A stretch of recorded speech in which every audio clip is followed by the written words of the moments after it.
Maybe I didn't. Welcome to the Talkin Trash Addiction Recovery Podcast. We suffered in silence.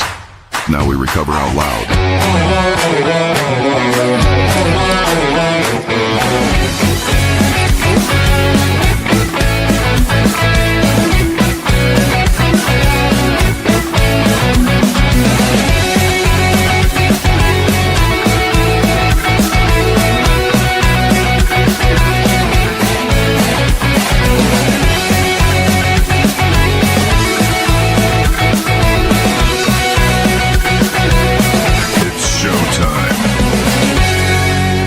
Medlock will punt on 3rd and 9 with 1:09 to go. Gets his hands on it and boots it away. It's a high, deep spiral. Kendall Lawrence way back to his 25. Looks upfield. Dash to this near left side. Now off to the right. 35-40, 45-50, 55. Still on his feet. 35-30.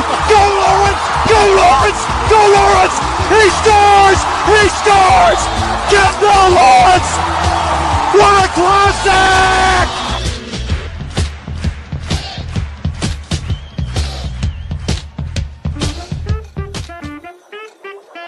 Good evening. Welcome to the Channel 4 6 o'clock news at 9.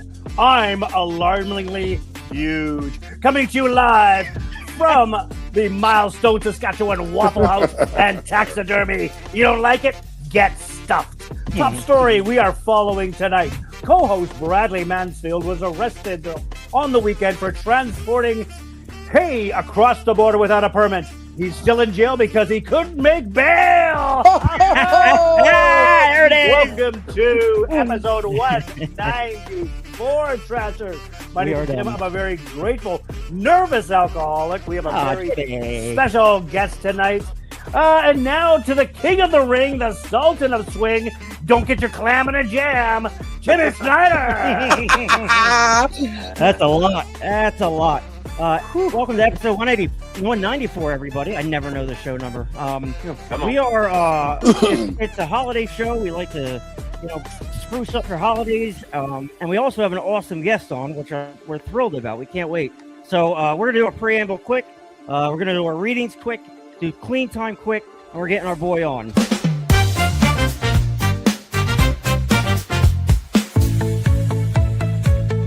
This is our humble broadcast, where ethics and personal anonymity are of the utmost importance. We run this podcast as an act of service to those whose lives have been affected by addiction. We don't do it for profit or notoriety. We place principles before personalities. We benefit from this podcast just as much as anyone else. We all work programs and choose to sacrifice our own anonymity to spread the word that recovery is possible. We do this thing in an attempt to show, as living examples, that no matter how far down the scale we have gone, we will see how our experience can benefit others. That's the 9th step promise. It's our creed we abide by here on Talkin Trash. We feel called to uphold AA and NA principles. We firmly believe that you can only keep what you have by giving it away. Please join us in a moment of silence, followed by the Serenity Prayer. God, grant us the serenity to accept the things we cannot change, the courage to change the things we can, and the wisdom to know the difference. There we go. All right, let's go around and meet the team real quick of Talkin Trash. We are friends. First on deck, I'm going to go real slow. Look at, I'm a chocolate bunny. I don't know how that happened. Too long in the candy bed. We like to have fun here. First on deck is Jimmy Leibel. What's Jimmy up? Jimmy is from Saskatchewan. That's in Canada. Jimmy is our advocate, our ambassador. He gets our guests. He's responsible for our guests coming on tonight. He's always there for me if I need him. And Jimmy, that's why I love you. I love you too. Aw. It's Jimmy Bunny. Hi, Jimmy Bunny. I had fun with AI. Jimmy Leibel, welcome to We Love You So Much. Who's next? I don't remember who I did. Meet the team. Bradley Manscaped. Yeah, boy. Bradley is our newest addition to Talkin Trash. Brad is a he's on fire for recovery. He's just a He's an injection of excitement around here. We love having him. He's always there if I need him. Brad, thank you for all you do. Brad's 3 years clean. There's that black guy again. I don't know why he's there. We just four things. He's a We're all bunny. bunnies this episode, so happy Easter, everyone. Next on deck is Willie Douglas. Will. Willie D, the place to be. Willie is mobile. Hello. Willie has had a success in recovery today. We're so happy for him. Will, we love you so much. They're way more handsome than AI. Will's got coming up on 3 years clean and green. Come on. We love him. He's just he's our guy back there. Next on deck is gotta be me because I'm the only one left. Buddies, Timmy Snyder. Tim, I'm Tim. I produce the show. You're gonna wonder. Rod's gonna be thinking, why does this look like a minor league hockey game? I'm gonna answer that question for you. Because I worked in minor league hockey for a long time. So I am a minor league hockey team. So I'm 3 years clean. I'm close to 3 years clean. I'm a mad advocate, mental health advocate. I'm all about that. There's a reason we self-medicated. We got to get down to the root of that and figure it out, whatever that means. So that's us here at Talkin Trash. We love doing what we do, but we also know that this is a responsibility that we all shoulder it, and we're all grateful to have each other in our corners. So I'm going to stop talking and let the boys say hello. What's going on, ladies and gentlemen? Oof. What's that? What's up? So this is the team of Talking the Trash. Here we are. Will you hear any music in the background? I do not. I got I'm one doing question. good. No dial-up. Yes. Now it's time to speak. Okay, well, I got a little bit of a complex. So that bunny that you made, I had 3 fucking chins. Yeah, 3 happens. chins. Well, I mean, I know, because you got- 4. 4. Everybody's like, AI's making everybody a graphic designer. Everybody thinks they are. I'm an actual graphic designer from the 90s, so I just use AI as a tool. So I am a hi, Aunt Celia. That's my Aunt Celia. Happy Easter, Aunt. Celia. Happy Easter. We do a little reading love her. here called Daily Reflections. So we're going to Refraction. get into that. Jimmy, all ready for that one? There? I certainly am. Thank you, Tim, for asking. For April the 5th, True Brotherhood. We have not once sought to be one in the family, to be a friend among friends, to be a worker among workers, to be a useful member of society. Always we tried to struggle to be top of the heap or to hide underneath it. This self-centered behavior blocked a partnership relation with one of those about us. Of true brotherhood, we had small comprehension. That's the old 12 and 20, page 53. It is. This message contained in step 4, my favorite, was the first one I heard loud and clear. I hadn't seen myself in print before. Prior to coming to AA, I knew of no place that could teach me how to become a person among persons. From my very first meeting, I saw people doing just that, and I wanted what they had. One of the reasons I'm happy, sober alcoholic today is I'm learning this most important lesson. Yep. Discuss quickly. Very important. I don't care. We don't have to discuss that. So let's look at our rehabs. Hey, get along. Let's say hi to our people. He's trying to make me go to rehab. Jimmy, can you read that for me? I certainly can. For those patients in early recovery, we have Serenity Treatment Centers, Discovery Recovery, Welcome Home, New Hope, Sunrise Recovery, Enlightened Center, Newark Salvation Network, and a whole plethora of other ones we don't have time for. But we There's still a lot love you. more. We love Yes, you all. we do. We love you very much. I'm getting nervous. Will keeps logging in and out. Rod's on the wrong camera. It's like typical trash around here. Fly by the seat of our pants. You guys want to know how many people are watching right now? 10,000. I'm not even gonna bother. I'm not gonna bother because it's gonna ruin it. So our guest coming up is Rod Pedersen. He is a professional sports announcer, sportscaster. He was a play-by-play for the Riders for 10 years. Or that 20 years? 20 years. He worked with the Regina Pats, as did I. He's an advocate for the sports culture in Saskatchewan. He has an awesome show. I quickly favorited him and followed everything he's about. Stalker. What makes his message accessible is that he's also clean and sober 11 years, and that's hard to do. We're looking at Tiger Woods. We're looking at like public figures, people who are broadcasted, that's got to be a different element. I'm looking forward to hearing what he has to say. Our team looks like this. The two boys are up in Saskatchewan, me and Willer and Georgie, and I believe our friend Rod is a little further south there. So, like, we're just kind of hanging out. We're going to do clean time real quick. If you want to drop your clean time, we'd love to share with you or celebrate it with you real quick. Happy Easter, everybody. Welcome to a very special edition of Clean Time here on Talkin' Trash. We celebrate the miracle of clean time, and we encourage you to do the same. Drop it in the comments. First on deck, we have Willie Duggs. William, 916 days clean and serene. Way to go, guy. I'm so proud of you. Timmy Snyder, that's me. I have 1,009 days of sobriety. Yay for Timmy.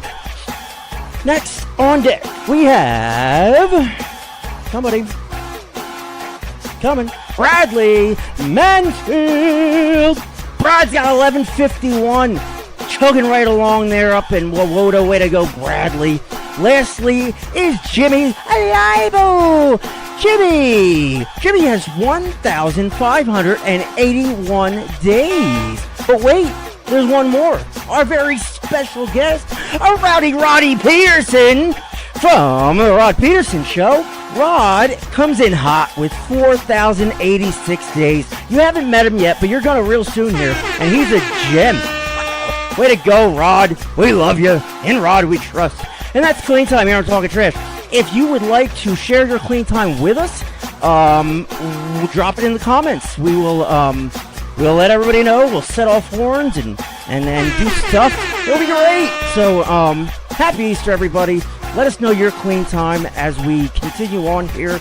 And we love you. Thank you for all your support. And happy Easter. So, guess who just dropped it in the comments? Blair Stepp, 1,001. Yeah, buddy. We kind of love the 1,000s. So proud of you. Oh, my God. Zeb McNichol's 33 months. Oh, yeah. Oh, boy. Yeah. That's my boy. So if you want to celebrate your clean time, we'll stop everything and just give you a little acknowledgement. So, boys, I mean, who here is nervous to have a celebrity on this show? Pick me. Oh. He's gonna hate us so much. He already does, but he's still backstage. Okay, is he gone? Is he bailed? He's still here, believe it or not. So is it okay that I'm not nervous? Yeah, it is. I wouldn't expect. You're from Nova Scotia, that's why. I'm not nervous. Did everybody see the Philadelphia Flyers beat the Bruins today? Oh, did I ever, man? Help my fantasy hockey pool. They were going nuts down Thank in you. South Philly today, and it was like I'm like, God, I love Philadelphia, but I also do heroin in Philadelphia, so I'm glad I'm not in Philadelphia. So I know nobody cares, but I am in the finals right now for my hockey fantasy pool, and I'm winning by 14 points. And that Philadelphia game might have pushed me over the edge for old Christian D, baby. What a goal! Yeah, it was nice to see Porter Malone get that. Martone? Is it Martone? I don't know who it is. Martone, yeah. First career goal. Yep, Yeah. It was beautiful. It was nice to see playoff atmosphere down in Philly again because I haven't seen it in 6, 7, 8 years, something like that. I think you were right. The dollar ice cream gets them going, eh? I'm telling you, you got to know your Philly sports, and you start handing out ice cream on Easter Sunday, and Brady's running around doing all his shit. It's a phenomenal day. So, boys, I want to check in with everybody real quick. Starting with Bradley on the left. Brad, how was your Easter? Awesome, buddy. So, had the family together, a couple families together, I'll say. So, honestly, that's what this sobriety thing is all about for me, man. I get to do that now and actually, like Will said last time, and be present, and actually be part of it. Sorry, I was a little bit late coming in, but at the end of the day, one of the main reasons I've gotten sober, besides doing it for myself, was to do things with my family that I got to do today. So I'm very grateful today. Very grateful. Well, I'm happy for you. I didn't get that same experience, but life is hard sometimes. Jimmy, what's going on in your face of the world? Well, it was nice having Friday off, but of course, always something to do. And then when Rod graciously accepted the offer yesterday late, I'm like, damn, we got some shit to do. And we just, and it was like an hour ago, he was, find me a clip from Rod. I was like, okay, I'm YouTube. And I found that clip from this Labor Day Classic. And it was like, I was there. I don't remember the game. I found out about the next day. Oh, well. Oh, weird. Yeah, go figure. William Shocked, Douglas. I am shocked. Willie's having some legal issues, and now he's not. And praise recovery and God. It's been reversed. So now I got today the news that my driver's license is back to valid. Okay. So now all my customers. I mean, it's been a great Easter, family, friends, and For sure. on top of that, that was just the cherry on top, And it's been a very grateful, and I'm very blessed. Yes. Cool. Everything, I'm starting to get all the rewards for being, sober and clean that I never got before. And you said it last show. You'd be getting high right now if you weren't actively. Like, time takes time. And 3 years is different than 1 year. 5 is different than 3. All that shit. I love hearing that you got out of that because you deserve to. You didn't. Not totally out of it, but yes, we're on this right step. It's been a great yes. Exactly. It's a positive note, and we're going to stick with that. I get it. I love it. I love it. We're in your corner 100%. And we love him. And I love it. All right, so let's preface our friend Rod here. He's been sitting backstage for 16 minutes. I'm shocked he's still there. Rod is he does the Rod Pedersen Show currently. Jimmy, what do we know about Rod here? Well, hails from Milestone, Saskatchewan, which is just south of Regina. He was the voice of the Riders from 1999 to 2019, and when I got out of recovery, when I came out of treatment, and I was watching, it was called the Sober Sessions, and Rod and Ranty used to do this about 9-10 years ago, and I used to watch it religiously. And I'm like, I've always, like, being football within my blood. I listened to Rod for that entire time as the play-by-play, and just he's got this a voice like butter. But so I worked in sports for a long time, and like. What he has is like a natural talent, and like a friend of mine, Joe Zidlow, is a play-by-play announcer, and he has a natural talent. I did play-by-play for the hockey team I worked for 2 road games. I was terrible. I thought it was going to be great.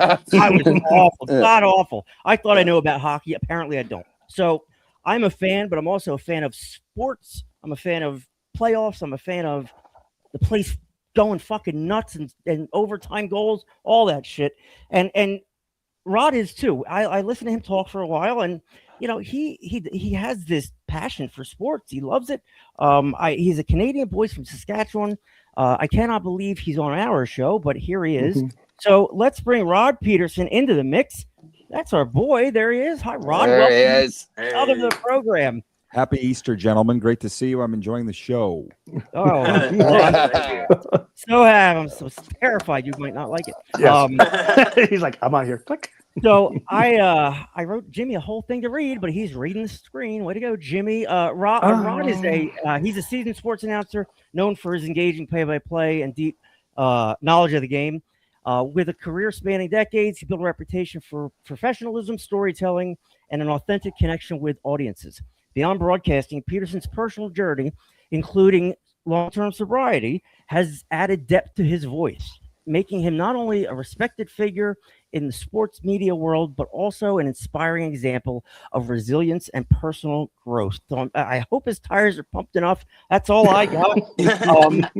And thank you to ChatGPT for that. What we're gonna do, Rod, is we're gonna yield the floor to you. We love to hear. Our people need to hear your story, and it's one that's very unique. It's got to be hard being in pro sports on TV, doing what you do, and dealing with addiction. So I'm going to stop talking because I don't know what I'm talking about. But we all want to hear from Rod. Rod, I'm going to give you the floor. We'll ask questions. We are like a minor league hockey team, so you'll see things flash on the screen because we have things we got to do. But just roll through it like the pro you are, and I'm excited. So, Rod, you have the floor. Rod Pedersen, everybody. Well, thank you for the wonderful build up there, Timmy. You just said all the great career highlights. There's none of the gory gross, shitty stuff in there, and that's what we can talk about here. I don't, like I love the energy of the podcast of what you guys do, because to me, addiction should be recovery. Should be fun. Should be exactly what you guys are doing. To me, it's very fun. We had a speaker a couple weeks. I'm living in Florida now. I do my show out of here, but I have a crabby old neighbor. He lives 3 doors down, and his name's Harry. And we had a young girl speaking at one of our meetings. She was 21, and she'd been sober like 18 months.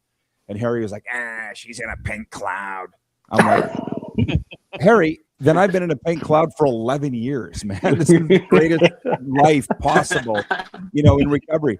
And just last weekend, I was in New York, went up to watch a couple Florida Panthers games against the Rangers and Islanders, and I had breakfast with a buddy on the Sunday morning in Times Square. Craig Adam, Jimmy, Yep. And he goes, he wants to get into personal coaching, not of addiction recovery, but of life. He's been very successful in business. And he goes, is it hard coaching people in recovery? I'm like, it's the easiest thing I've ever done. Because if you want to talk about, I've been in your shoes, you want to talk about addiction, survive that, death, divorce, firings. You want to talk about being exiled by a team, run out of your hometown. I got all those things. I've lived them all, and I'm now living the best possible life. So what do what do you want to know? It's so not hard at all. I mean, I know. So in 2015, there was something happened publicly or on air, or something happened where your employer said you need to get help and you can't come back. I mean.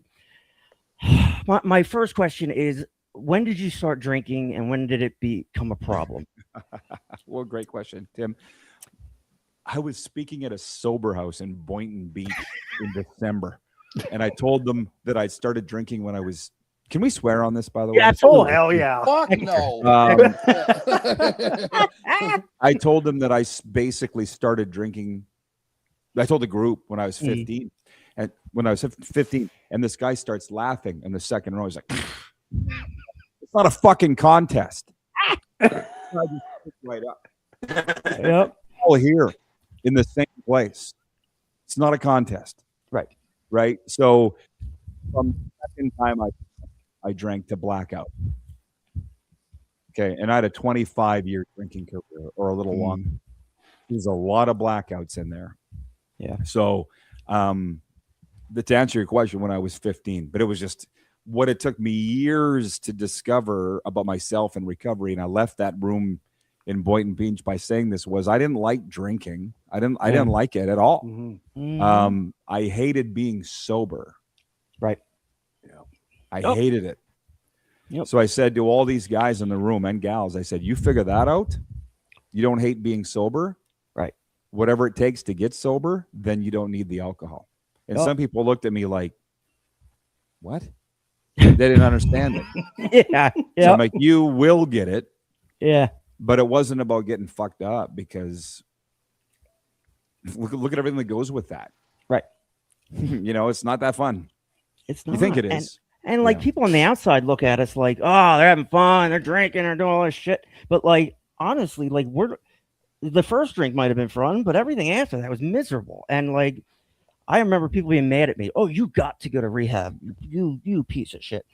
I'm like, rehab sucks. I'm like, that's not what I want to be doing. Like, that's not it was a vacation, but like, it's you're there to work on yourself. And if you're actually doing recovery or early recovery right, you are looking at yourself and being honest and open. Well, you guys brought up Tiger Woods there in the intro, and I'll be honest with you. That crash happened 40 miles from where I'm sitting right now. Yeah. So very close by. And people, what I like about these recovery podcasts and the talks, and when Jim asked me to come on, I immediately said yes, because people need to learn about what we're dealing with here, because they have no idea. Yep. I mean, like Tiger Woods is entering rehab. Everybody's like, oh my God, poor Tiger. I'm like, no, you idiots. I know. It's the greatest thing that he could be doing. Yeah. So when you brought up my suspension from the radio station, that was just when it happened. It was January 26, 2015. I went out for a beer lunch with a buddy. I can say it now. He was one of the owners of the Regina Pats. He was a really close friend of mine. And I was also on antidepressants because guess what? I'd fucked up my life. Shocker. So I'm on antidepressants because the pills are going to fix it, right? Mhm. So I'm drinking, I'm taking antidepressants, and then just, and like an idiot, I left that bar at 3:55 and went to the radio station and went on the air. And I don't blame them for putting me on the air because they trusted, he'll pull it together. I don't remember any of it.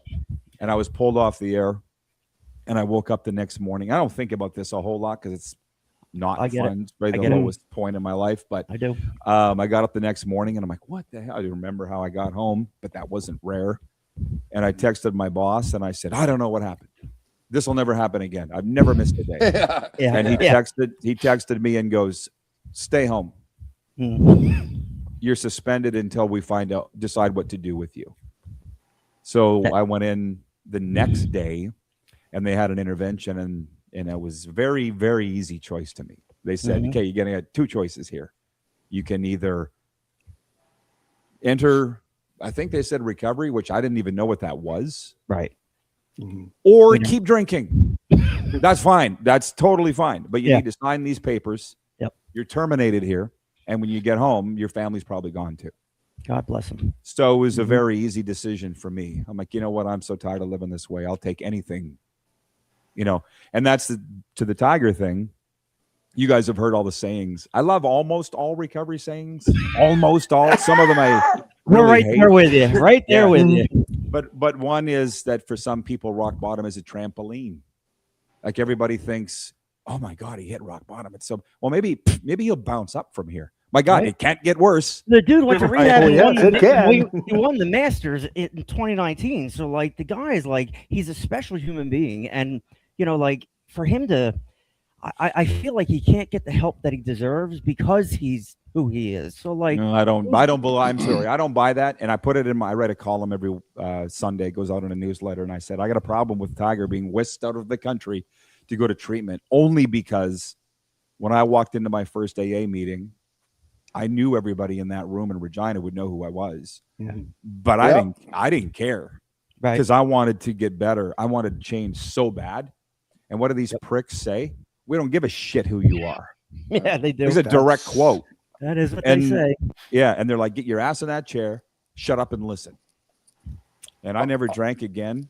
And some of those guys are my best friends. One is my sponsor. I just talked to him today. So my thing with Tiger is, explain that to me. Just how you drop look the at ego. It, right? I'm like Tiger. I would have zero problem telling Tiger that.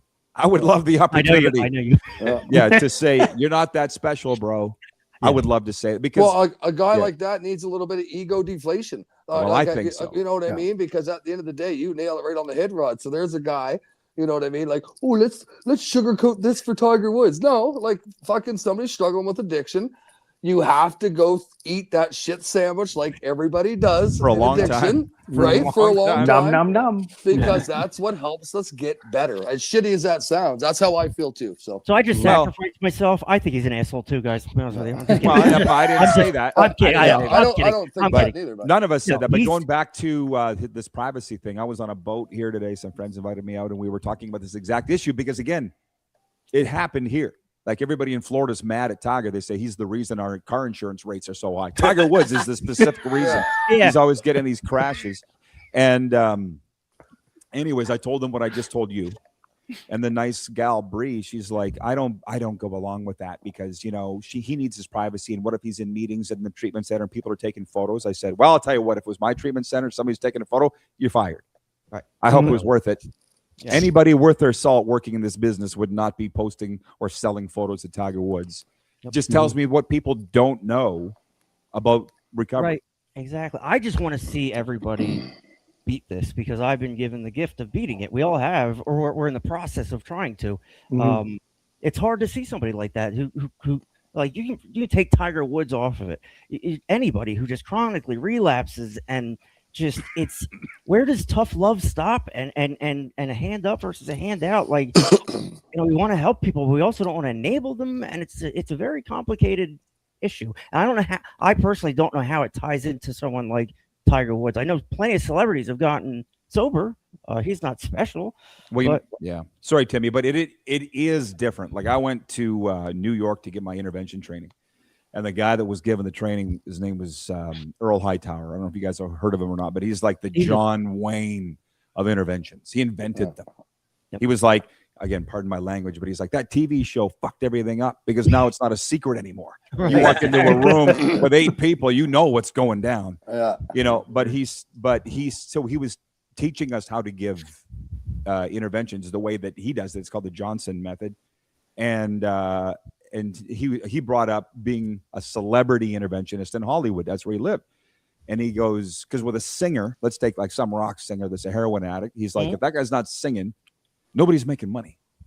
So there's a lot of people that are enabling that guy. True. Right. And I said, well, I can translate that to sports, because if so-and-so isn't catching touchdowns or hitting home runs, we're not winning. Right. So everybody's lining up to enable that guy. Right. And so how do I deal with that?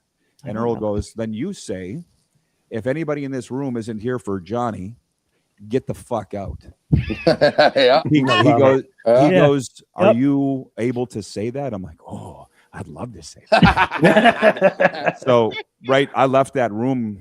It was made for me because I've been in Johnny's shoes. You know what I'm saying? Yeah. I've been on both sides of the intervention. It's a lot easier to give one when you're on the other side. I'll bet. Yeah. But as shitty as that is with addiction, people need to hear that. Like people like that sugarcoating shit and all that, you know, like, so like Rod said, so when I went to rehab and got out of it, nobody was like, oh, good little Bradley. Like, you know what I mean? It was like, this is the shit you need to do.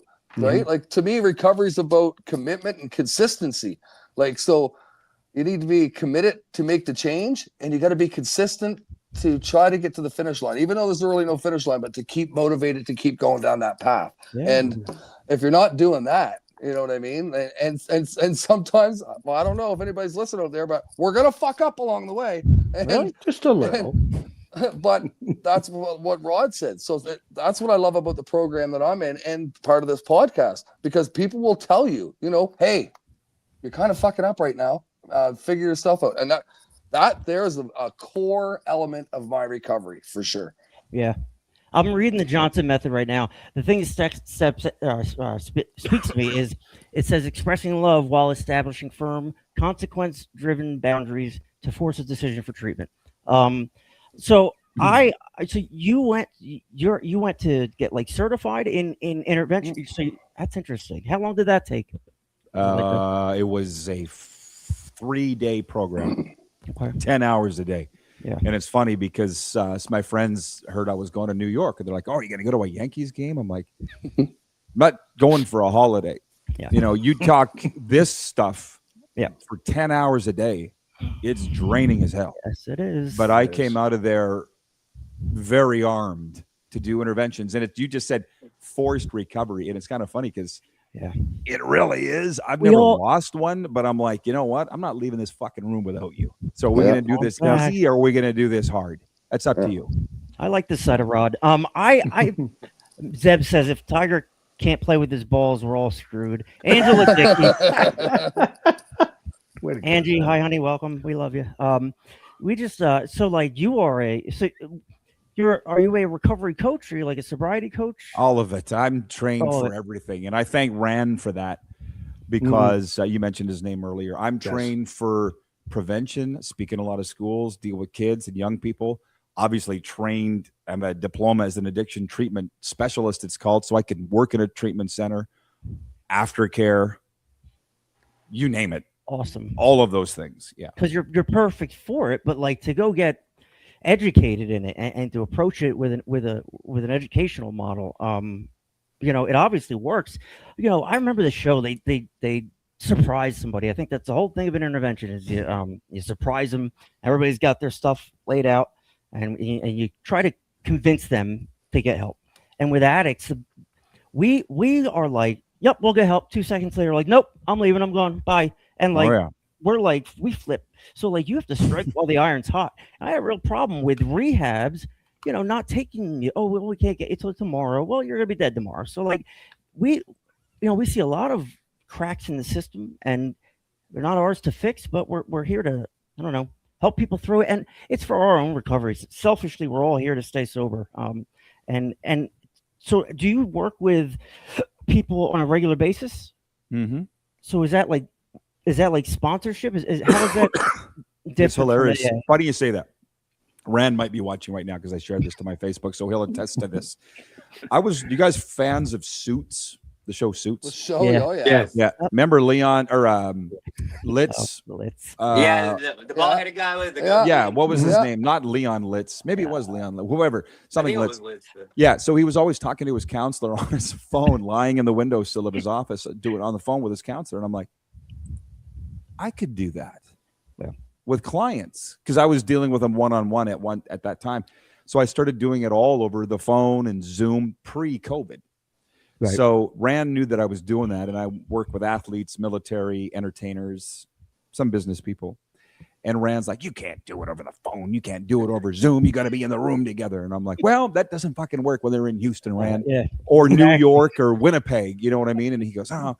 So COVID happens, and we can't meet face to face. So Rand and I are talking on the phone one day, and I said, how's your recovery business? It must have gone to shit. We can't be face to face. And he goes, this freak away. We laugh. That's how he is my counselor and mentor. And he goes, this remote stuff works great. And I said, yes, it does. And so we laughed about that. And then when I came to Florida, that was 5 years ago. All the AA meetings had been disbanded basically, right? Because we couldn't meet.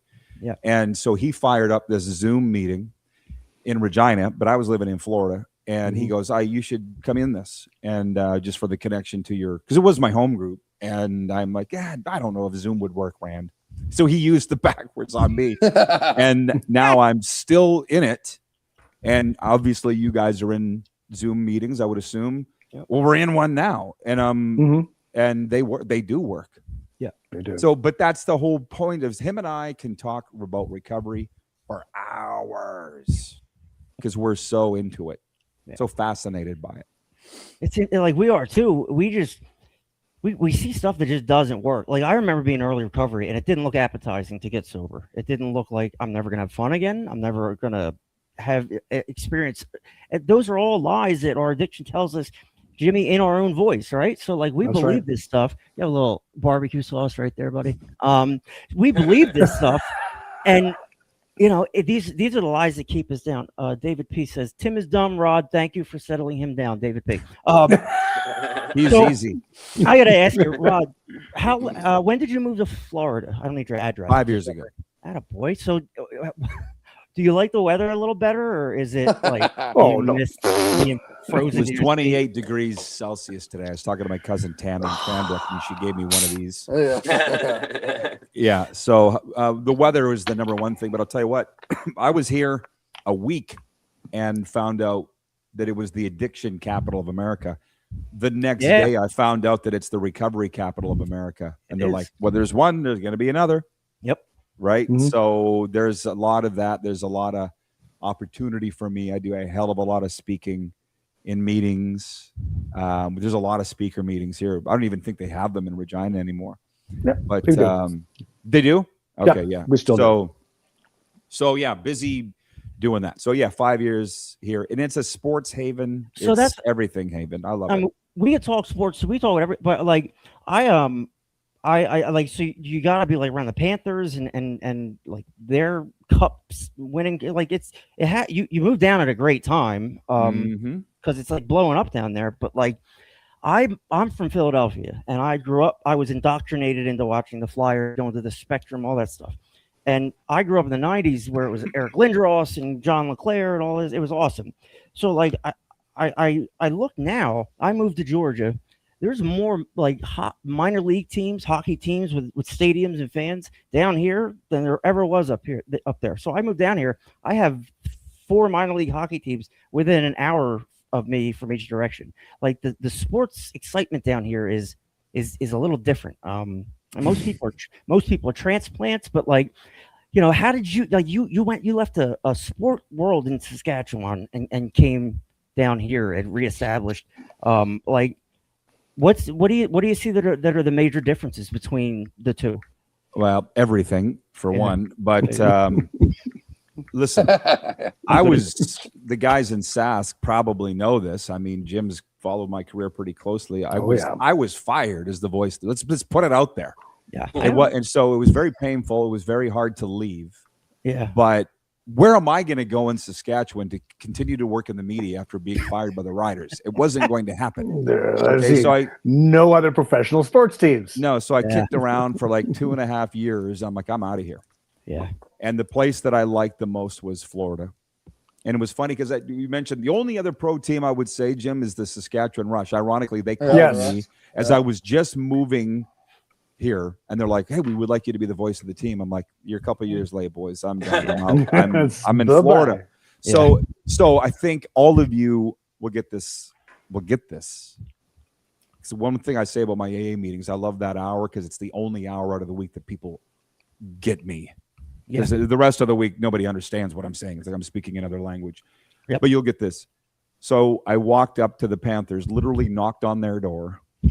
And at that time, they weren't very good and the rink was empty. And I said, "Hey, my name's Rod. I'm from Canada. I have a show." And they're like, "What would you like us to do about that?" I said, let's work together. Can we put guys on my show and I'll promote the team and blah, blah, blah. And they're like, "Wow, we'll look you up and we'll get back to you." I'm like, "Oh, fuck. I'm not going to hear from them again." And the next day they called and said, "Yeah, you're legit. Let's do this. Let's work together." And all of a sudden they started putting guys on my show, but it became a problem in that the Rod Pedersen Show is 90% Canadian viewers. They don't care about the Panthers. They don't care about the Dolphins or the Marlins or college football. They don't. So I started this Panthers and Lightning podcast, and you talk about coming at the right time. Yeah. It just took off. And ironically, obviously, Timmy, you're a hockey fan. Here, the fans 5 years ago, the Lightning and the Panthers actually liked each other. They actually, if one team lost out, they'd cheer for the other. Weird.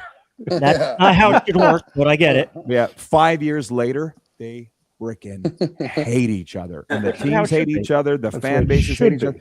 Right. It's the way it should. Battle of Alberta stuff. Yeah. And so now they're like, got me in this tug of war fan, but both they're like, pick one. I'm like, I'm not picking one. Somebody needs to be the adult in the room. I can still talk about both teams. So I got a great relationship with both teams. That's I had to start that podcast and it's gone over really. All of it is a God shot. Yeah. Yep. In my mind. Yeah.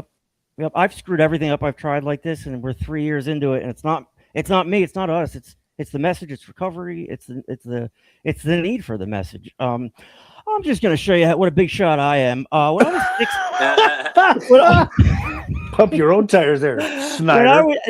I peaked very early. When I was 16, I worked for a professional hockey team in Trenton, New Jersey, as their director or webmaster and communications coordinator. So you want to talk about like jumping ahead too early in life. I thought I had look at little Timmy there. How cute though. So I don't so I worked for the team for a while. I saw that whole side of it. I loved it. It was like a dream come true. And then like for my entire life, I had kids, I had a family, work jobs. I did what I did best there, and I created animations, scoreboard graphics for teams all over the place. I've worked with it's easier to tell you the amount of WHL and Q teams that I haven't worked with. So I love sports. I love sports entertainment. I love the roar. I love when the puck hits the back of the net and the place fucking explodes. I love that. That's what I live for. And I was part of that. So to see the other side of it, I wasn't a public figure. I was just Timmy the kid doing his thing. And, when I tripped up, it became like gossip, public, people want to know the dirt. I'm a nobody. I can't imagine being you or anybody else for that matter, being in the spotlight trying to get clean. It's just me. It didn't matter to me. To me, it's all our problems are the same. I mean, again, I'd like 5 minutes with Tiger. Yeah. You guys could all have a conversation with him. You're no different than the guy under the bridge, man. I agree. I hope that I'm hoping wherever he goes, with the satin sheets he's sleeping on and the filet mignon he's getting 3 times a day, that he's still getting the tough talk. Yeah. I mean, I have to hope against hope that it's possible for him. Like I was gonna say this too, like talking with Rod here. Like I just met Rod, and know a little bit about you and all that stuff. Even if you weren't a sports broadcaster, and the people that just the way you talk and the way you presented about your recovery, that's how powerful this recovery thing is. Like I think you could have all these podcasts and all that other shit with the knowledge that you have, even if you weren't into broadcast. You know what I mean? Just because the passion that you bring and what you talk about in your recovery, because that's what it's all about. Like you said, we have to have those hard roads and we have to have those hard conversations. And that's what people don't like to hear sometimes. It's like, no, Brad, you're being a shit show right now. So I needed to hear those things to make my life get better. Did I like it at first? No, I probably wanted to throat punch him. But after I got through that and like people were telling me what I needed to hear, it's not as bad now, if that makes sense. But it's those tough conversations and those tough moments that got me to where I am today. I'm only 3 years and I got a long ways ahead of me, but I'm going to do it one day at a time. But it's about those tough conversations, Rod. And you've said that a couple times, and I love that because that's what it's about. Because sometimes all of us, well, I'll speak for myself, I'm a people pleaser, right? So I use the tippy toe around what I'd say around people because I didn't want to hurt anybody's feelings. Yep. And this sounds bad now. I don't give a shit anymore. I do. But if it's somebody that I care about that is looking to get help and needs help, we have to have these hard conversations. And having these hard conversations is definitely a foot in the right direction. So I thank you for that, Rod. That's awesome. Thanks for the kind words and thank you for listening. And the one thing that you said, we're airing in a lot of treatment centers now. So the people that are new in recovery, like me being in a pink cloud, as I said, for 11 years, the longer you're in it, you keep discovering more and more about yourself, more and more about your history and all the rest. And the probably the biggest, and Timmy, you worked in sports, it's gross. Yeah. Yep. Like narcissists rise to the top. The backstabbing is out of control. But by me getting sober, I took the bullets out of all of my haters' guns. Yep. I'm not giving you any ammunition to use against me. They can't throw something in your face that you're not already doing. You're not already so once you clean that all up, you would like to think that you have a clean side of the street, or I did not have a clean closet. But another big reason why I went to Florida was there's people in Saskatchewan that would use my history against me. And I'm like, you are a special kind of son of a bitch. No shit. That you would not recognize somebody's attempt to turn their life around. Right. Yeah. So people are people everywhere. People are assholes everywhere. I get it. But like in this context, and we're like us. Like, at what point do you stop being the punching bag and you stand up for yourself? Like I know for me earlier in recovery, I'm sorry, I did everything wrong. Everything you said I did. And then the longer I got sober, the longer I stayed sober, the more I experienced what it's like to be a year sober and then 2 years sober, and then you build on that. And we just have this need to share report from the other side that you just have to, some days you just got to put your head down and go through it. I do want to ask you a couple questions now. Like when what's your favorite sport? Is it hockey? It is hockey, but let me just finish that last thought. Oh, I'm sorry. The thing here in Florida is it is the opportunity to start over. So when you say, when do you stop being a punching bag? You say, I'm done being your punching bag. I'm not your bitch anymore. Period. And for some people, they don't allow you to do that. So you walk away. And for me, it was Florida. And I have all these wonderful friends in sports, in the recovery community, my neighbors. They're like, we have a tough time believing that you were a train wreck.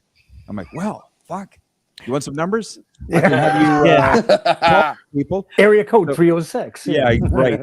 So anyways, it's been a wonderful opportunity to start over fresh. And then I'm meeting new people every day. I had a lady today. I guess if any of you are old enough, do you remember the old Roller Hockey International League? Absolutely. Yes. Philadelphia Bulldogs. Yeah. Tony Danza owned the Bulldogs. Right. So we're bringing it back. We're bringing it back. Are you really? There's a group. No. You are? There's a group of investors. I got invited to a meeting 3 weeks ago in Jupiter, Florida. Thought I was going for lunch with my buddy, and I walked in with a table of people. Oh, Jesus, another intervention. No. You think I might have had a little PTSD? I'm like, yeah, maybe. Yeah, I had a little, and they're like, "Oh, Rod, whoa, no. We think the world of you. We're with Roller Hockey International. We owned all these teams 30 years ago. We would like you to be a part of the reincarnation of it." And so that was just 3 weeks ago. And we're bringing it all back. The New Jersey Rock and Rollers. I know. The Vancouver Voodoo. The Voodoo. All these teams. Yeah. That's and wicked. Pittsburgh Phantoms. I went to I used to go see the Bulldogs in Philly, and they played at the Spectrum. Tony Danza was always there, and it was the place was empty, and it was like you couldn't get fans in that place. I couldn't understand it. They didn't. The product was great. They but didn't market it right? No, see, that's part of why they want me. And so you asked, what's my favorite sport? It's hockey, 1, 2, 3, 4, and 5. I love it. It's my people. It's what I was raised in. Anyways, one of the ladies in the group was texting me today, and she just said, she goes, "I love your way." I met her 3 weeks ago. She goes, "You have a family dinner type of way about you, but you're firm." Yeah. And I said, "Yeah, well, it came with a lot of scars." And but I said, "Thank you for saying that." Yeah, because that's exactly what I want people to believe about me. Right. So anyways, it's the chance to start open and have people extend their arm and go, "Rod, we want you to be part of this group," instead of, "We don't want you part of our group." Yeah. That's awesome. I know how that feels. That's awesome. Jimmy says he lives a life of invitation now, and totally. That's crazy. You just blew my mind. I love the RHI. I watch that shit like crazy. On Everybody ESPN. I bring it up to loves it. Yeah. Okay, it's my So question. My question is, who's your favorite hockey team? I got to get it out of the way. Oh, it ain't the Habs. He looks like a Rangers fan. Montreal Canadiens. It has to be. Oh God. I'm looking at my watch to make this fast. As I was a kid, I cheered for the Montreal Canadiens. My dad barred me from that. My dad was Archie Bunker. He's like, "You're not cheering for a French team. Pick another one." Yeah. So I cheered for the Oilers all through the 80s until August 9th, 1988. Remember what happened that day? I'm like, I'm done with you, Edmonton Oilers. Gretzky, right. And then my dad got hired, ironically, by the Minnesota North Stars in 1989 as a scout. So I cheered for the Stars for 26 years. Awesome. And as soon as he retired, a buddy of mine from Regina bought the Arizona Coyotes, and he owned them for 5 years. So I was a Coyotes fan for 5 years. And he sold the team. But I was spending a lot of time in Arizona. And then Vegas started.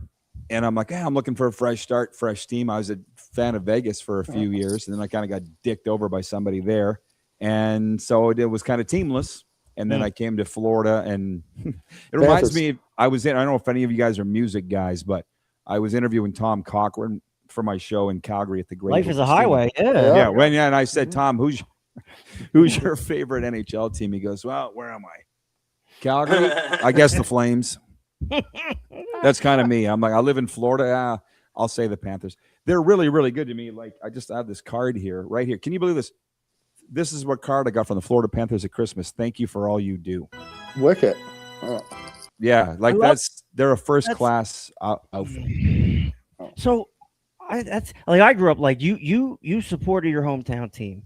And like I never understood people who are Cowboys fans living in New Jersey. I didn't understand it. I'm more loyal to the soil kind of thing. Like I would go to Philly and get beat up with the rest of us. But like I we've watched everything evolve. Like from 1990 to now, technology, sports, everything's different. And recovery and addiction and recovery have evolved. Oxycontin era, the 2000s. We created a whole generation of addicts. We lost a ton of people. It's crazy that you stay so like grounded, like, and it's not crazy. It's because you're in recovery and you have been through it, but like, it's just, it's overwhelming. Like I can't really put it into words to see you doing what you're doing, getting cards from the Panthers and living my dream. The RHI, like I got to think, I really am questioning whether the Matrix is real because it seems like it might be, but like that's crazy. So you have a full life now. You do what you love, right? And like that's a beautiful thing. So what would you tell people in early recovery who don't think they want to make it till tomorrow? There's tons of people sitting in these chairs in these rehabs watching this right now. What is there a message you would give to them, tell them? A lot of things, but I would say anybody can do anything for one day. Yeah. Anything. Yep. So stay sober for one day. the idea of, oh, I could never imagine not drinking again. You don't need to think about that. Just think about staying sober today. Of all those recovery sayings, and trust me, my buddies in the program and I joke about it all the time, which ones we hate, which ones we love. Yeah. The one that I gravitated the most is one day at a time. I had made into a bracelet. I wear it every day. The gooder. Yeah, one day. You can do anything for a day. Yep. And I will guarantee you that it will get better. Yeah. You guys know all those. It gets Absolutely. better. It does. I mean, there's a reason why it's a saying. Right. Some of those sayings they're there for a reason, and some are antiquated, whatever. Like, so we're trying to make our own sayings, right? We're trying to be current, and we're recovering out loud. Brad loves it. I'm like, whatever, we'll do that. So we recover out loud, and that kind of breaks the anonymity stigma, that whole thing. We are pro AA, we're pro NA, God, church, whatever, medicine. We're pro whatever keeps you from dying. Well, but we're also realistic too, and we don't want to give people false hope. Are any of you guys into music? Will, are you into music? Will is, yeah. Yes. Oh, yeah. Okay, because you've been quiet. Let me say this. He's always quiet. Always. Well, because I know it's all sports, and if you're not into sports, it's not really your thing, and But this one rocked my world. I got brought to the Super Bowl in Las Vegas to host an event called Sober Bowl. Have you guys heard of Sober Bowl? Yeah. No, I used to live in Vegas, but no. Yeah, so it's a sober Super Bowl party. Okay. Which normies think is terrible. Yeah. But especially at Super Bowl. Right. But anyways, it was Earl Campbell, the Tyler Rose was speaking. Myself, Lee Steinberg, the famous agent to the movie Jerry Maguire was made after. Yeah. Yep. And a guy by the name of Chris Cale. Have you guys ever heard of Chris Cale? Yes. Why do I know that name? Five Finger Death Punch. He's the main guitarist. Long, spiky beard. Yes. Yep. So I'm going to say this. I'm going to swear again. I apologize. But we're all kind of telling our story. There's a bunch of people at the Clark County Amphitheater. It was a really good event. And he's standing there saying, I'm playing with Five Finger Death Punch in Wimbledon, Wembley Stadium. And we got a bunch of drugs and women backstage. And I can't wait to get this fucking concert over with so I can get backstage and party. And I thought to myself, that might be not the right way to think about things. And I'm standing on the edge of the stage going, dude, you too? Like you, Jim, you played the Labor Day thing.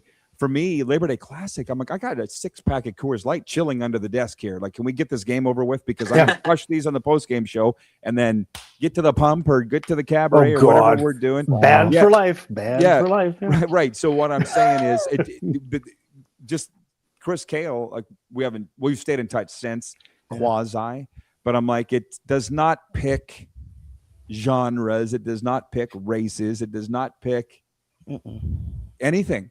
Doesn't discriminate. Right? No, it doesn't discriminate. So that was just wild. I just stood there and I'm like, oh my God, he has the exact same thing I had, and we are nothing alike.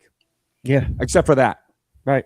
So the great thing is what it does, recovery to bring everybody together, in my mind. Right. It breaks down walls, and we're all kind of the same. We meet on the recovery plane. You might be old, young, heroin drinker, whatever it is. We all kind of come together, and we've experienced that with the show. Like, there's no hierarchy here. We don't make any money doing this. We want people to be involved, and we want people to feel connected, loved, as part of something, and we're creating that, and it is what it is. We'll see what happens. I have so many questions, but I don't want to go like 4 hours. I got one thing to say, Tim. Please do. Please. Okay, so when I went to treatment and I came back and I was living in the hood in Regina, so you know how great Regina that is. And I was watching. It was Rand and Rod. It was called the Sober Sessions. And the 3 words, I still have them written down in one of my journals. It's called that Rod said, discovery from recovery. And that's what really kind of, when I had all this head full of knowledge. And that's what it was. It's like, now I can discover my recovery, and that's what it was. So thank you, Rod, because I still actually. I don't even remember saying that. I'm glad you wrote it down. I think about that all the time. Yeah. I remember saying in a meeting, well, this isn't recovery. This is discovery. It's, similar to that. I'm like, I'm discovering all these things that I overlooked about myself and life, and addiction, alcoholism takes life, just all the great things away. Oh, huge. It's also given all of us perspective now. I think any addict in recovery has a perspective of what it's like to be in that life and to now remember the scores of sports games you went to. What a novel concept. Yeah. We have a lot of questions. I have questions. I don't want to go crazy here, but like Dustin Wells from Levittown, Pennsylvania says sports broadcasting is high pressure and public. How did that environment affect your drinking? He kind of said that, but I'll let him answer. No, I don't feel like I did. That's a great question. Stress is stress, along with the other education I got. Another was grief, trauma, and stress management. Right. And you said, Timmy, that you screwed up everything. I screwed up everything in my life. I didn't know how to handle stress. I just went to drinking. Yeah. That was my way to deal with stress. So it was the pressure of being in the moment, delivering the perfect call. Yeah. People just having expectations of you and all the rest. I didn't handle it well. Yeah. I get it. I get it. So in retrospect, now somebody just the other day here. Well, everybody asked me for help from my mechanic to whatever, but he was the guy just said, well, honest. He goes, I go home from the garage every day and I can't turn my brain off.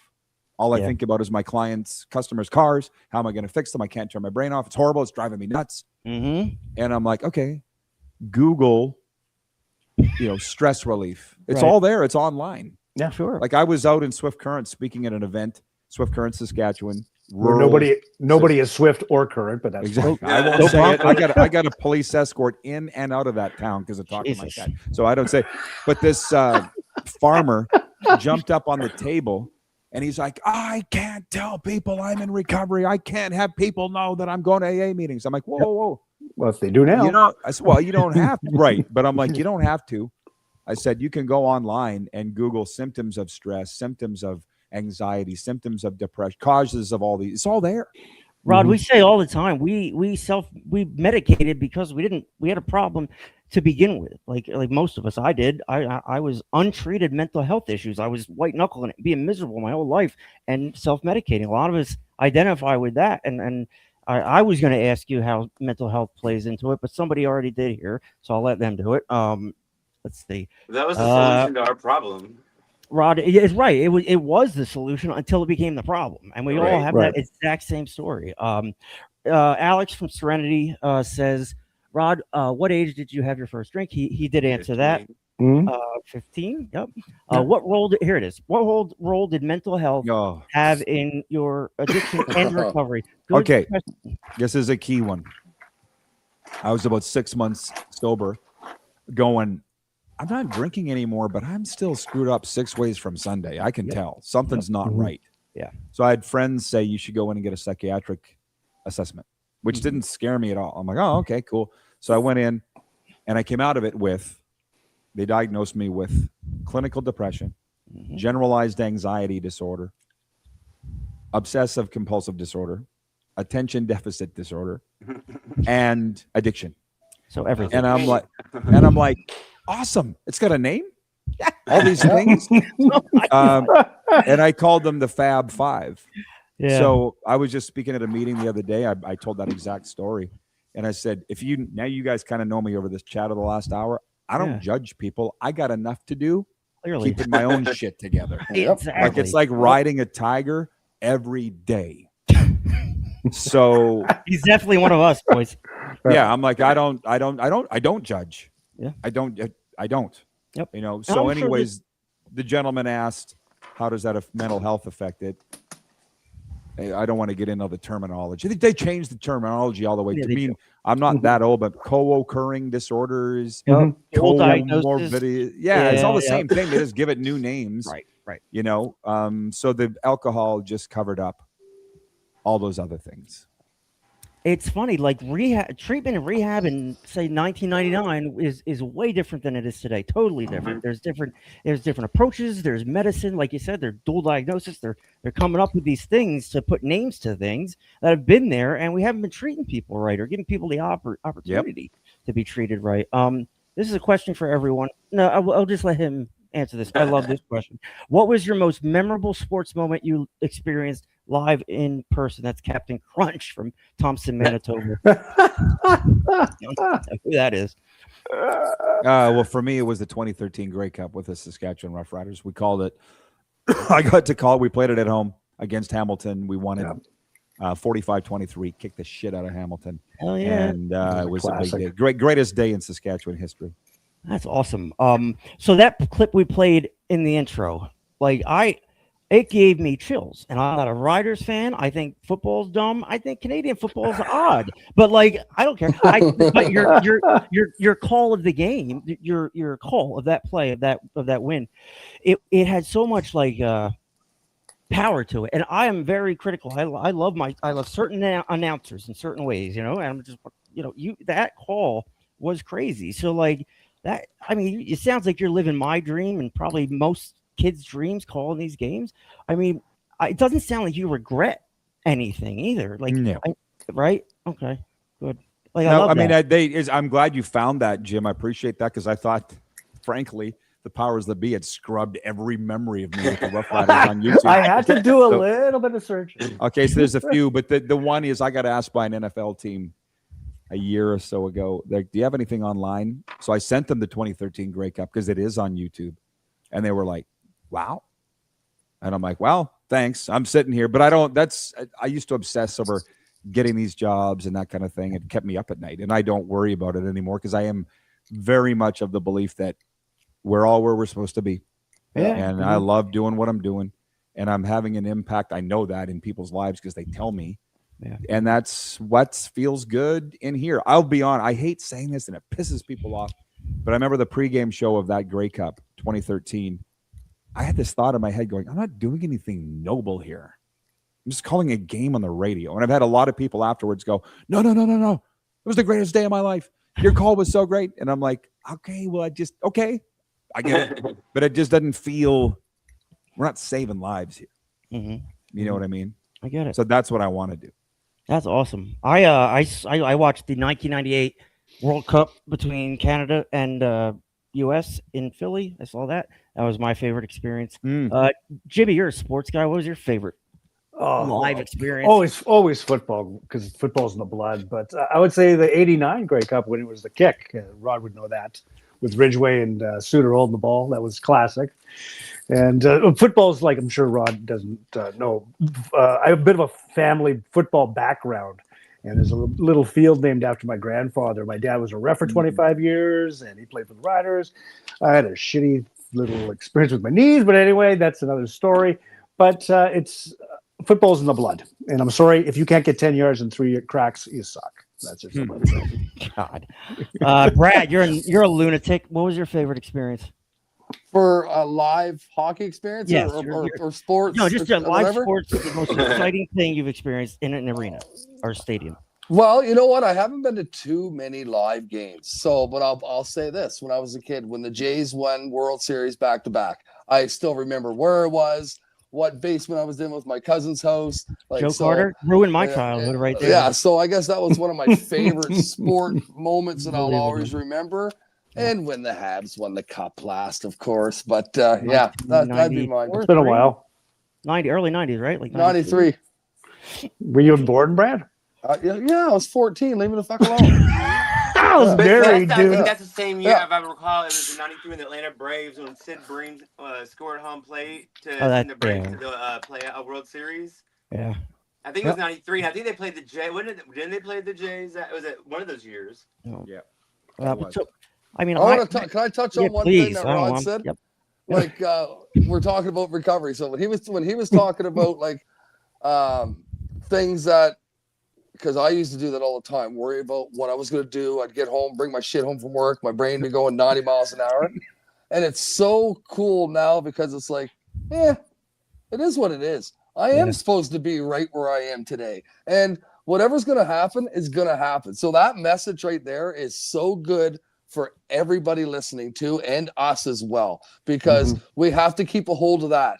Because if we start trying to control our own destiny and trying to, like I always say this, like if I need to have acceptance more than expectations, because when I start doing all that other shit and thinking Brad's going to do this and I'm going to do this and I'm going to have this money and I'm going to have this job or whatever, you almost trip over yourself because you're getting so fucking far ahead of yourself that you don't know where you're going.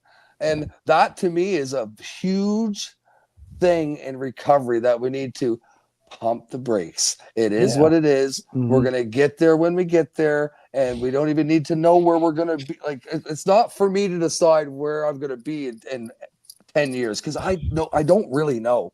All I can do is work on right now, try to stay sober for today. Like Rod said, cause that's a big one, right?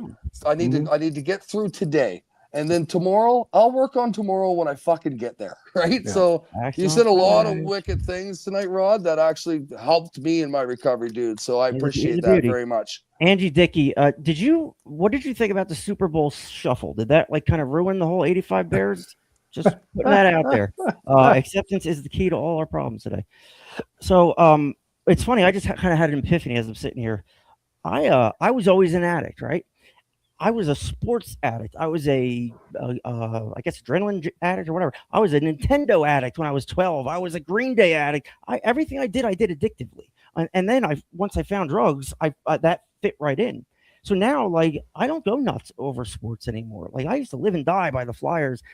I have this thing where, like, I watch it, I enjoy it, but it's like, it's important, but it's not important to me. It's not what's important to me. And that's what used to be important to me. Sports. Working sports, everything. My identity was sports, and I can separate the two now. I can enjoy it and not be addictive about it. And when everything we're describing, we're missing what's going on right in front of us. We're doing this thing where we're like distracting ourselves. And when am I going to get the next one? All this active addiction mindset.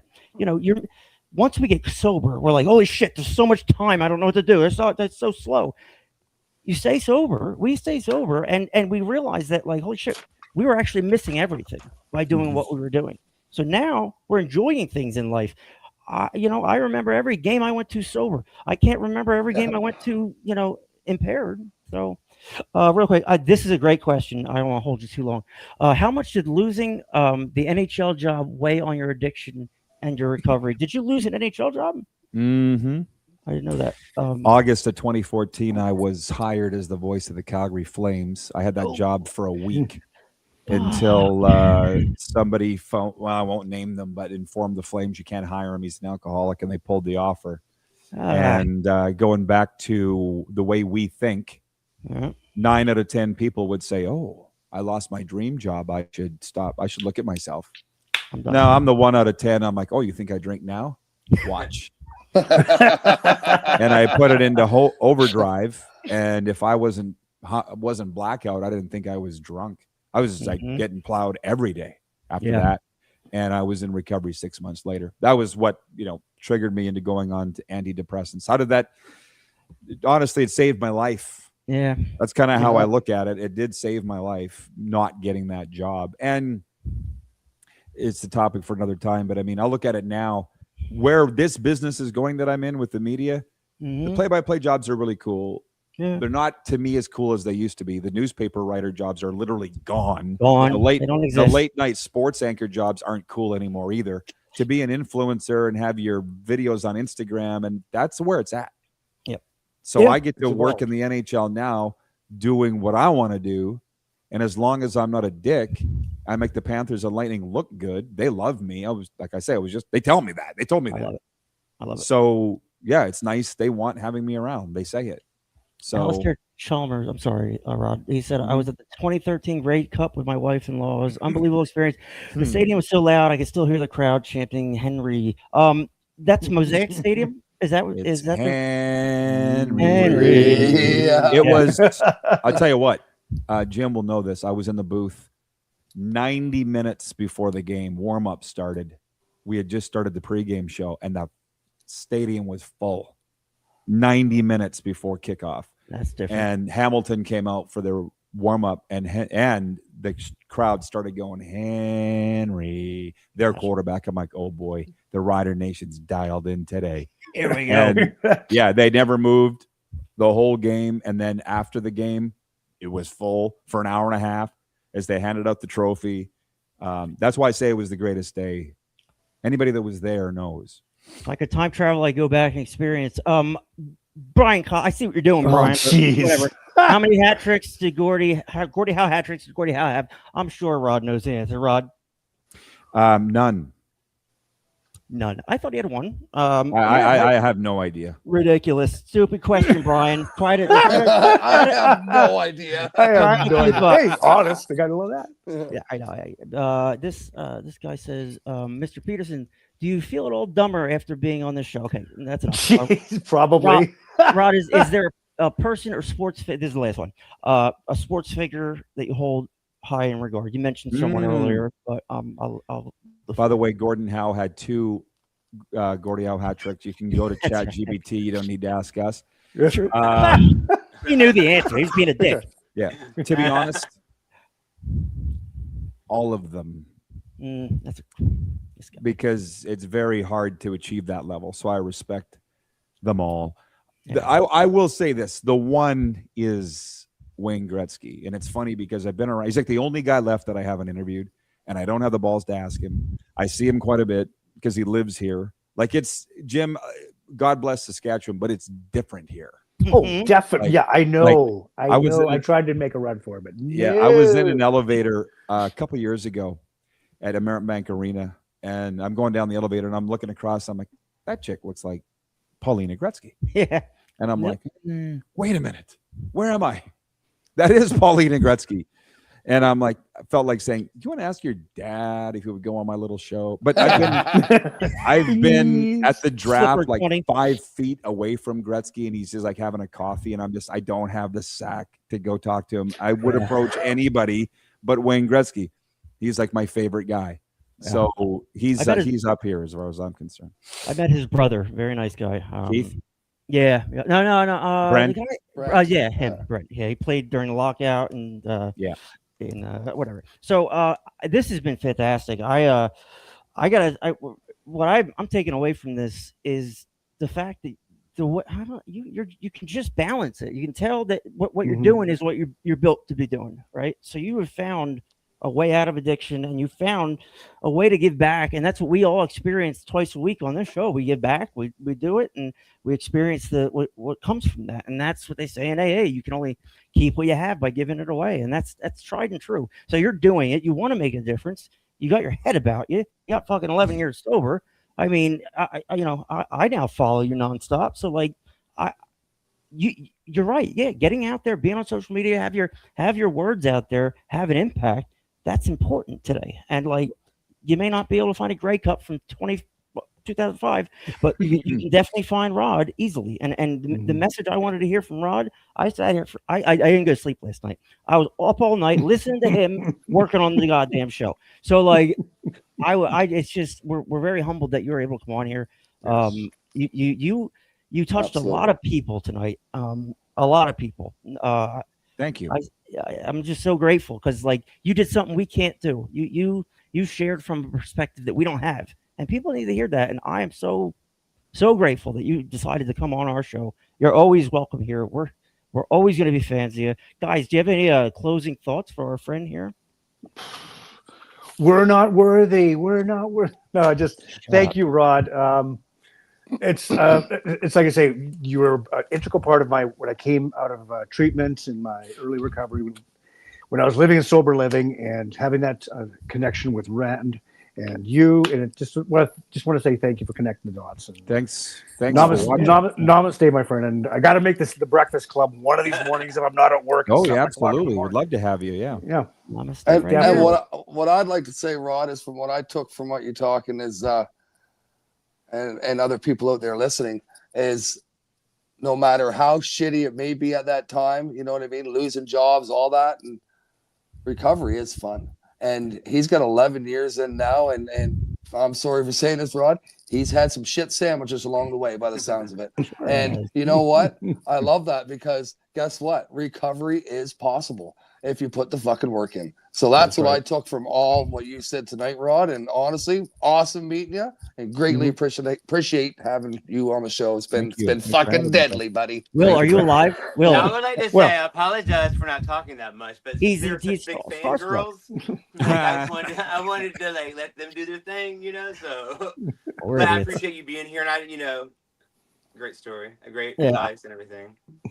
And I'm not. This isn't what I do, Rod. I can make graphics and websites and shit, but like I'm not comfortable being on the screen and doing this. This is your job. So I'm filling a void. But like the boys help us pull this thing in a direction. We have a goal, and we want to help people, and that's it. We've always been motivated by other things in the past, but like being motivated to help and get help back is just, it's amazing. All right, so speaking of not being motivated, real quick, by popular demand, like people would not fucking stop with this. Here's your fucking swag. You can go on and buy shit. Like, god damn it, people! I don't want people like swag so much. We don't make any money off it. Just enjoy it. And then our website's Weird Trash Dash. If you got to get to the swag, click on merch. Other than that, we're so grateful. Rod, you are. We're gonna do a reading real quick. Real quick, I want to let you know I got you a official Talkin' Trashers jersey. I love it. Woohoo! Extra large. Extra large. I figured as much. Name on the back. You are part of the team, and it's not. Listen, it's not easy, but you have your own logo here at Talkin' Trash. Yep. Yeah, it took a time to give him his own logo. I don't have much to give. You know what I mean? So like, I do what I can. So we're so grateful that you came on, and you have 4 fans and us going forward. Will, you ready to read some just for today and get out of here? Yes, sir.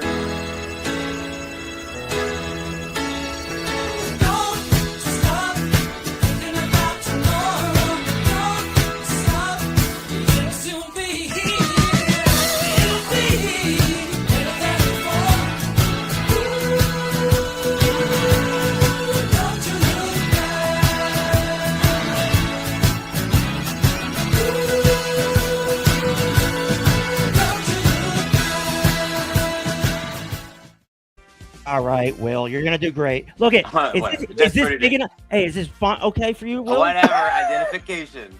Hey, go back. Someone finally knew the crazy thoughts that I had and the crazy things I've done. Oh yeah, is the font big? No, shut up. That's what she said. Often feel terminally unique. We're sure that no one used drugs like we did or had to do the things we did to get them. Feeling that no one really understands us can keep us from recovery for many years. But once we come to the rooms of Narcotics Anonymous, we begin to lose the feeling of being the worst or the craziest. We listen as members share their experiences. We discover that others have walked the same twisted path that we've walked and still have been able to find recovery. We begin to believe that recovery is available to us. As we progress in our own recovery, sometimes our thinking is still insane. However, we find that when we share the hard time we may be having, others identify.